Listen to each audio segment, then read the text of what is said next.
হাঁড়িতে ওটা কী রান্না হচ্ছে বলো তো? ইয়েস, তোমরা ঠিকই ধরেছ। রমজান মাস পড়ে গেছে, আর একটু হালিম না হলে চলে। তাই আমরা সেদিন বিকেলবেলা চলে গেছিলাম পার্ক সার্কাস আরসালানে। কিন্তু গিয়ে শুনি 6:30 বেজে গেছে, এখন তো আর হালিম হবে না।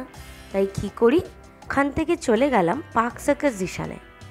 ওনারা বললেন যে ওখানে মাটন হালিম তো হবে না, কিন্তু চিকেন হালিম পেতে পারো। তাই সই, যেটাই পাই। হালিম তো আর ছাড়া যাবে না।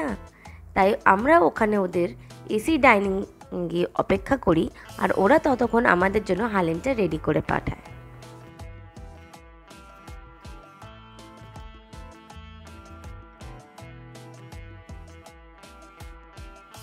খাবার আসছে না দেখে আমি যেই একটু উৎপাত শুরু করলাম, দেখি কিনা হালিম নিয়ে হাজির। জিশানে আমার একটা জিনিস খুব ভালো লাগলো, ওরা হালিমের সাথে তোমাকে একটা পরোটা বা রুটি যেটা তুমি খেতে চাও সেটা ফ্রি দিচ্ছে। হালিম আমাদের এখানে শুধু 1 মাস, সেটাও কিনা রমজান টাইমে পাওয়া যায়। বলা হয় এটা এতটাই হাই প্রোটিন যে যারা ইফতার করে তাদের জন্য এক বাটি যদি খেয়ে নেয় তো ইটস এনাফ। তাই থ্রু আউট দ্য ইয়ার এটা বিক্রি হয় না। তাই আমরাও আশা করে থাকি কবে রমজান পড়বে আর কবে আমরাও হালিম খেতে পারবো। হালিম সার্ভ করার পর আমিও তার উপরে লেবু, ধনেপাতা কুচি দিয়ে ভালো করে ওইটাকে মিক্স করে নিলাম। হালিমের ঠিক কনসিস্টেন্সিটা দেখে উফ, কি আর বলবো।